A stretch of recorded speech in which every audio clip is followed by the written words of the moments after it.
Hello, I'm Lucy from Bookshanks. Welcome back to our channel, where today I'm talking about this one, The Pharmacist by Rachelle Atalla. Now, if you saw my rap TBR video, the last video that I did, you will have seen that I said I was going to speak at a literary festival in Edinburgh. So that was last week, which was why there was no videos, because it was all just a bit disorganised. But I went to speak about my dystopian novel, The Liberation's Child, and by sheer fluke I didn't even realise this book that I was talking about in my TBR video, the author Rachelle Atalla, was the discussion immediately after my one, which was pretty cool. It was a cool coincidence. So I got to hear her speak at the Chimera Literary Festival, and I believe that they're going to put all the talks online. They're not up on the website yet, but I'm going to drop a link down below because I believe shortly that they will be. So you can go hear Rachelle talk all about this novel, and it was super interesting to hear her discuss the themes, which I'll get onto a little bit later. And also, if you fancy it, you can listen to me as well. You can listen to me talking about my novel, in conversation with Jamie Mollard, who wrote Kings of a Dead World, another dystopian, which is a really great read. So do check it out. Right, The Pharmacist, it's the debut, and it is set in a bunker. It is set in an underground bunker. We know a little bit about what has happened in the world above.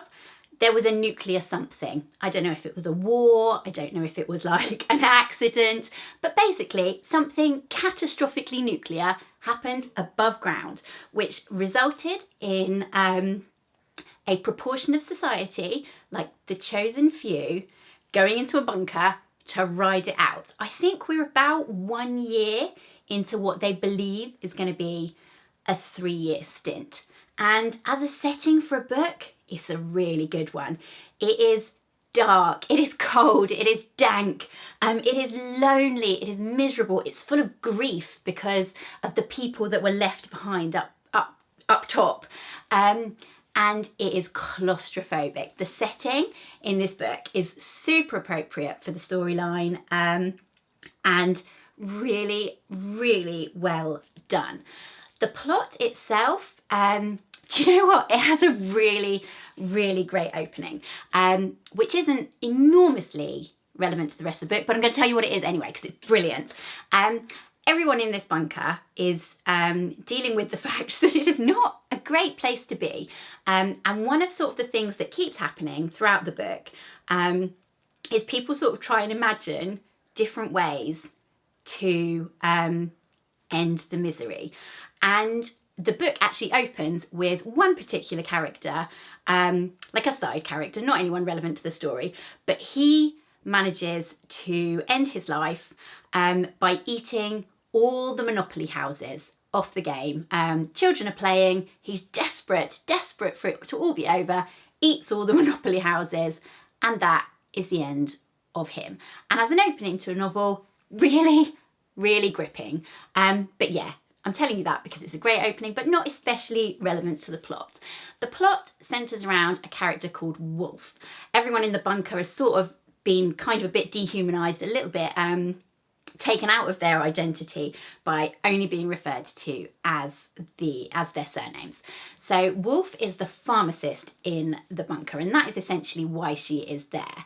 And after an incident of sexual assault when she was in the pharmacy alone, she asks for an assistant, basically. She asks for a chaperone, someone to be in the pharmacy with her so that this potential situation cannot happen again. She gets this assistant, but it very much comes at a price. And she is called in to meet the leader of the bunker, and it all kind of goes from there. Not going to tell you any more about the plot because it might get a little bit spoilery. It's not absolutely stuffed with plot. It's not like overflowing with like action, but it's the right level of plot. Bearing in mind that there's only so much you can do in a bunker, it felt totally appropriately paced. It was the right amount of action, and I really, really liked how it unraveled. I liked everything about this book, actually, pretty much. It was a good book. Should have said that up front. It's a good read. I liked it a lot. So Wolf herself is a really, really interesting character, and she is the heart and soul of this book. All the viewpoint is hers. Now, she is fundamentally pretty unreliable narrator, I reckon. She has a lot of demons going on. She doesn't feel that she is deserving of her place in the bunker, and that motivates quite a lot of her actions. And the way she describes herself is pretty negative. She describes herself as selfish. She describes herself as a defeatist, as someone who's given up, but she's really, really not. She is so calculating about the things she needs to do in order to survive, because this is ultimately a survival story.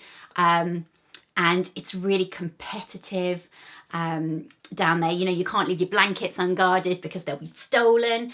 But Wolf, who is the central character around which everything spins, is really complicated, really nuanced, really flawed, but really believable.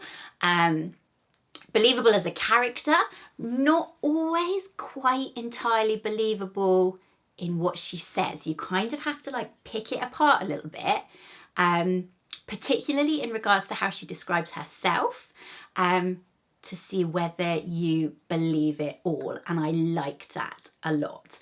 The rest of the characters are basically the ones she interacts with in the bunker. So we've got the leader of the bunker.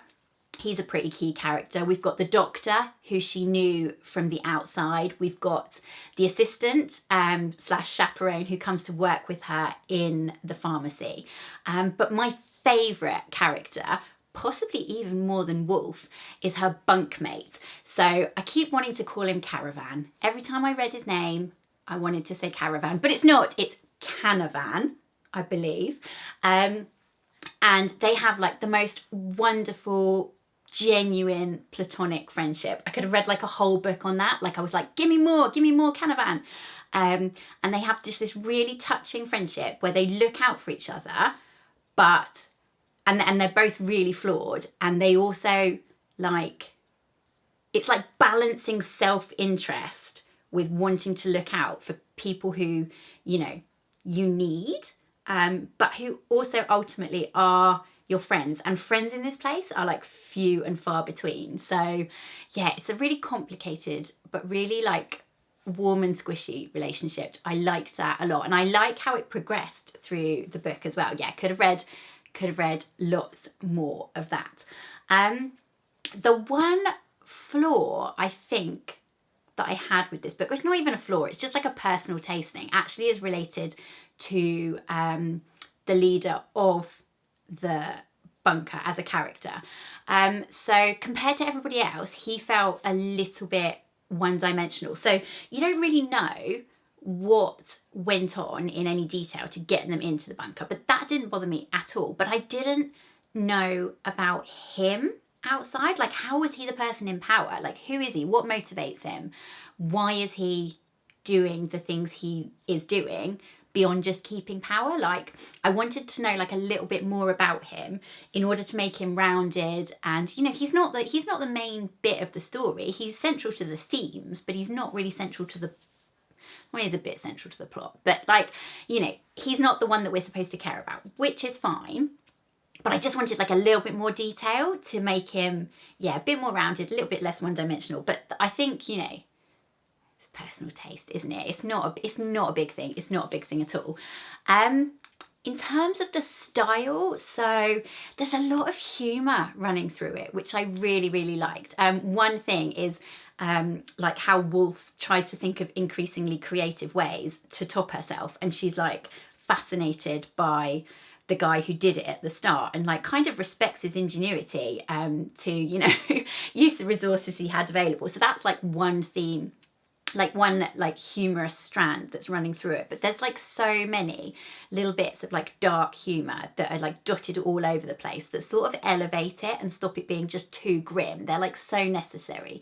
It's like total gallows humor, and how she gets through and how she survives. But you know, just as you think, oh, that's funny, that's funny, that's funny, like bang, you're hit with something that's totally harrowing, like in a really matter-of-fact way, that does, you know, it feels all the more poignant, I guess, because it's like set against that humour. I liked like how Atalla did that a lot. It was a clever way to do it, and it just, you know, it felt right for the character because everything's through her viewpoint. You know, she's using the humour to survive, but actually then she's faced by these really horrendous things that she kind of has to detach herself from. And so there are periods where like you feel like you're quite detached from what's going on and like watching it at like long range, which just totally works, and totally fits like that survival instinct that's going on.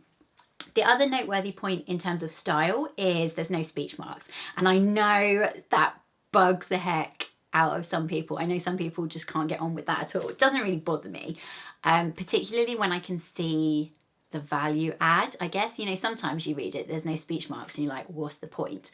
I think in this book, it's about making the character like more unreliable. You kind of question, I guess, a little bit whether she's telling the reader the truth about what other people have said, or perhaps what she said. You know, it sort of gets all a bit infused with the, you know, the narrative, and you're like, just questions it a little bit more. So I think that, you know, it doesn't bother me like as a style thing generally, and I think it did add a little bit to, you know, the feeling of unreliableness. But yeah, that's pretty much all there is to say about the style, I think. Other than that, you know, it's a pretty accessible read. It's literary, but it's not like too literary. I think it will have a really broad appeal if you like this sort of book. In terms of themes, I think that there's two main themes. One of which Atalla spoke really well about when I saw her at Chimera, and that's power, like the nature of power. You know, the people who are making the decisions in this book, or the person who's making the decisions, they're not impacted by it at all. Like the decision makers are not impacted by the decisions that they make. And, you know, dystopian fiction, you know, it's what they do. That's a comment on society, isn't it? In general, you know, how often is power so unbelievably imbalanced that, yeah, there's like whole swathes of society, everyone in the bunker, that it makes no difference, though it makes all the difference to when the people who are making the decisions make no difference.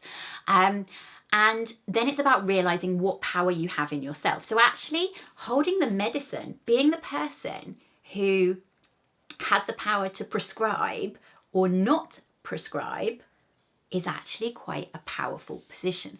People need you, and particularly in a bunker where they can't go elsewhere, you know, you have this enormous amount of power, and it's how you're going to use it, and whether you're going to use it in self-interest or in, you know, benevolence, or, you know, how far you will go to balance the power interests of yourself. And again, I guess to a point, you know, the decisions that she makes, whether she provides medicine and stuff like that, they don't impact her, but they have enormous impacts on the people around her. And that kind of links to the second theme, which I think is really about identity. So the people in the bunker, they've lost who they were outside. They've been reduced to surnames. You know, their purpose in life has massively narrowed. Some people have kept their jobs, what they did outside, but the overwhelming majority of people are just waiting for the opportunity to go back out and trying to hold on to who they were on the outside. And for Wolf, she's not sure that she liked who she was on the outside. She's not sure that she likes who she is on the inside. And there's this question about how she uses the power defines her identity. And she's got this sense that she doesn't deserve to be in the bunker. Did I say that before? She's got this feeling that she doesn't deserve to be there. And she sort of has to like find her identity in and amongst it, and work out whether she is deserving to be there, because ultimately if she didn't deserve to be there, she didn't deserve to live, is what people are saying. You know, and everyone on the outside who didn't like make the cut didn't evidence through their identity that they were worthy. Well, you know, they've perished in a really, really hideous way. So yeah, that's pretty much the book.